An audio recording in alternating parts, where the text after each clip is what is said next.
আসসালামু আলাইকুম। সবাইকে স্বাগত জানাচ্ছি আমার দেশ টপ নিউজে। সঙ্গে আছি তামান্না মিনহাজ।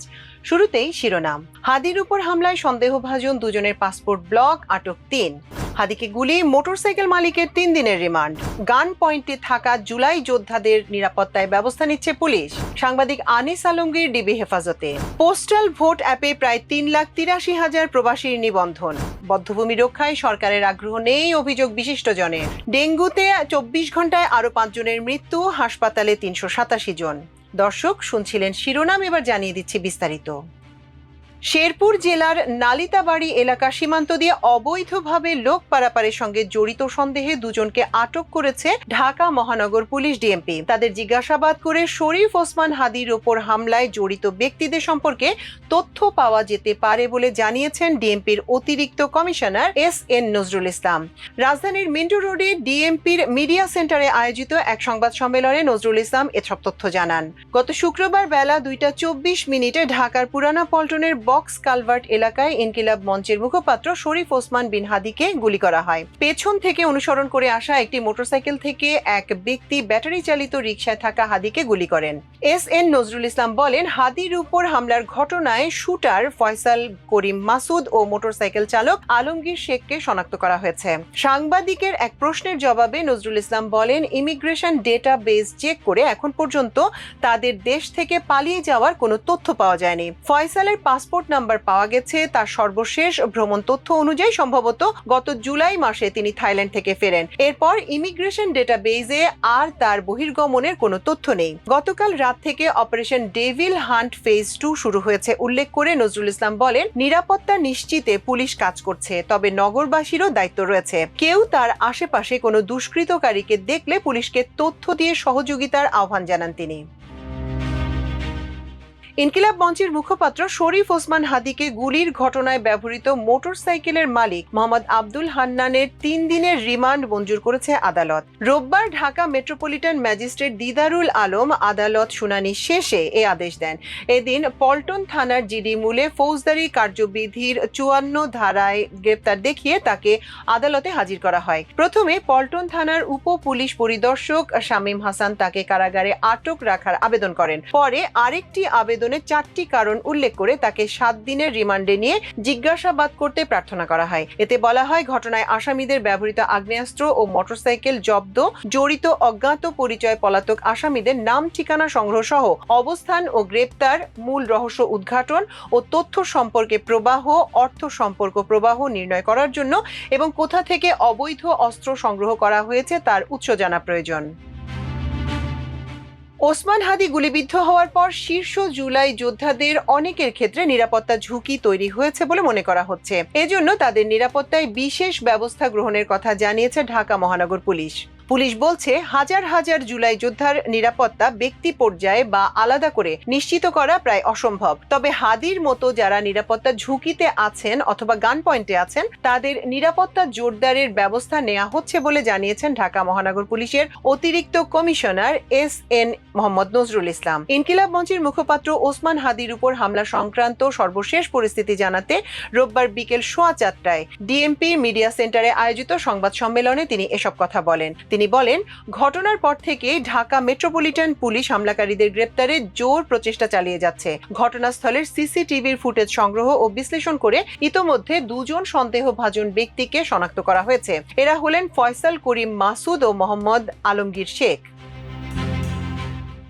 সাংবাদিক আনিস আলমগীরকে ডিবি হেফাজতে নেওয়া হয়েছে, তবে কি কারণে তাকে হেফাজতে নিয়েছে সে বিষয়ে তাৎক্ষণিক কিছুই জানায়নি ডিবি পুলিশ। আজ রোববার রাত 8:30টায় বিভিন্ন গণমাধ্যম সূত্রে বিষয়টি নিশ্চিত করা হয়। 8টার দিকে তারা ডিবি কার্যালয়ে পৌঁছান, তখন থেকেই অপেক্ষায় রয়েছেন। তার সঙ্গে তখন পর্যন্ত ডিবি প্রধানের কথা হয়নি। জ্যেষ্ঠ সাংবাদিক আনিস আলমগীর দৈনিক আজকের কাগজ সহ বিভিন্ন সংবাদ মাধ্যমে কাজ করেছেন। সাম্প্রতিক সময় টেলিভিশন টক শোতে নানা বক্তব্য দিয়ে আলোচনায় ছিলেন তিনি। আনিস আলমগীরকে কেন ডিবি কার্যালয়ে নেওয়া হলো তা জানতে ডিবির ৩ কর্মকর্তাকে ফোন করা হয়েছিল। তাৎক্ষণিকভাবে তাদের কারো কাছ থেকে সাড়া পাওয়া যায়নি।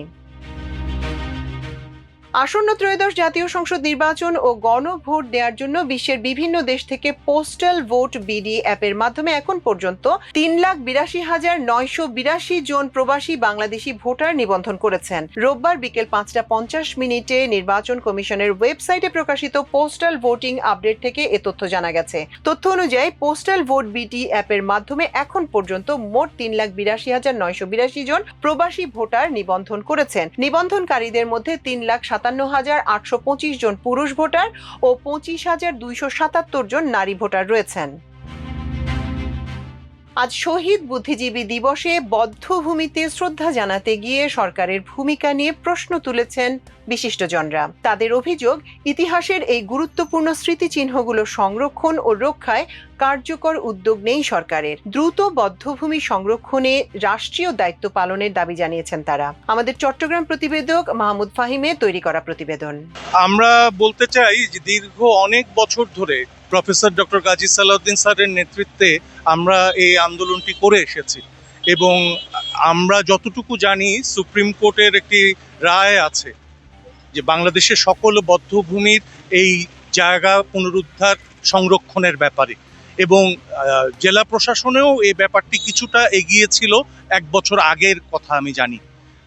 তারপরেও এই বছর এটা আমরা জোর দাবি জানাই, আজকে 14 ডিসেম্বর শহীদদের যথাযথ সম্মান জানানোর উদ্দেশ্যে যত দ্রুততার সাথে সম্ভব এই জায়গাটি, বধ্যভূমির পুরো জায়গাটি পুনরুদ্ধার করে এবং শহীদদের স্মৃতির প্রতি শ্রদ্ধা জানিয়ে একটি মুক্তিযুদ্ধ বা শহীদ বুদ্ধিজীবী দিবসের শহীদ বুদ্ধিজীবীদের একটা কমপ্লেক্স করা হোক, এমন কিছু করা হোক। নতুন প্রজন্ম এই স্থানে আসলে যা তারা 1971টাকে জানবে, মুক্তিযুদ্ধটাকে জানবে, 14ই ডিসেম্বরকে জানবে। তাহলেই আমাদের এই বীর শহীদদের যথাযথ সম্মান শ্রদ্ধা আমরা জানাতে পারবো বলে আমরা মনে করি। আমরা প্রশাসনের প্রতি জোর দাবি জানাই দ্রুততার সাথে এই বধ্যভূমির জায়গাটি পুনরুদ্ধার করে শহীদদের উদ্দেশ্যে একটা স্থাপনা নির্মাণ করা হোক। ৭১ সালে একটা মানচিত্রকে রক্ষা করার জন্য এবং এই দেশকে যেন মেধাশূন্য করা যায়, সেজন্যই 14ই ডিসেম্বরে মানে বিজয়ের কিছু মুহূর্ত আগে পুরো দেশটাকে ধ্বংস করে দিল, পুরো মেধাটাকে ধ্বংস করে দেওয়ার জন্য বুদ্ধিজীবীদেরকে বেছে বেছে রাজাকার আলবদর আল শামসরাই ধ্বংস করেছে। পাকিস্তানিরা আমাদের দেশের কে কোথায় বুদ্ধিজীবী আছে জানতো না। এই বাঙালিরা যারা রাজাকার আলবদর আল শামস, তারাই দেখিয়ে দেখিয়ে আমাদের বুদ্ধিজীবীদের হত্যা করেছে। সেই ইতিহাস, সেই ধারাবাহিকতা ধরে রাখার জন্য আমাদের এই জায়গার জন্য, এই মানচিত্রের জন্য যারা লড়েছে তাদের জন্য আমরা লড়বো। সরকারের সেরকম আসলে তেমন কোনো উদ্যোগ আমরা দেখছি না চোখে, বরঞ্চ এ ধরনের যে স্মৃতিস্তম্ভগুলো আছে সেগুলো সংস্কারের নামে ঘুরিয়ে দেওয়া হচ্ছে। যেটা ঢাকায় হয়েছে আপনারা জানেন, একদম ধানমন্ডি থেকে শুরু করে, যদিও সেটা বধ্যভূমি না, কিন্তু ধানমন্ডি 32 ছিল আতুরঘর, আর তাছাড়া আমাদের রায়ের বাজার বধ্যভূমি। এই যে বধ্যভূমিগুলো এভাবে সংস্কারের নামে ধ্বংসের যে অপচেষ্টা চালানো হচ্ছে, আমরা এটার তীব্র নিন্দা জানাচ্ছি এবং যতদিন বাংলাদেশে আমরা বেঁচে থাকবো অবশ্যই নিন্দা জানাবো। আমাদের এই বধ্যভূমি, আমাদের ইতিহাস, আমাদের ভবিষ্যৎ প্রজন্মের জন্য এগুলো আমাদের ধরে রাখতেই হবে। ডেঙ্গু জ্বরে আক্রান্ত হয়ে গত 24 ঘন্টায় দেশে 5 জন মারা গেছেন। একই সময়ে 387 জনকে হাসপাতালে ভর্তি করা হয়েছে। আজ রোববার এক সংবাদ বিজ্ঞপ্তিতে স্বাস্থ্য অধিদপ্তর এ তথ্য জানিয়েছে। অধিদপ্তর জানায়, গত 24 ঘন্টায় ডেঙ্গুতে ডিএনসিসি ও বরিশাল বিভাগে 2 জন করে এবং ডিএনসিসি এলাকায় 1 জন মারা গেছেন। এ নিয়ে চলতি বছর ডেঙ্গুতে মোট 409 জন মারা গেলেন, আর আক্রান্তের সংখ্যা 1,04,77 জন। বর্তমানে দেশের বিভিন্ন হাসপাতালে 1,339 জন ডেঙ্গু রোগী চিকিৎসাধীন আছেন। দর্শক, আমাদের টপ নিউজের আয়োজন আজ এ পর্যন্তই। এতক্ষণ সঙ্গে থাকার জন্য অশেষ কৃতজ্ঞতা। আল্লাহ হাফেজ।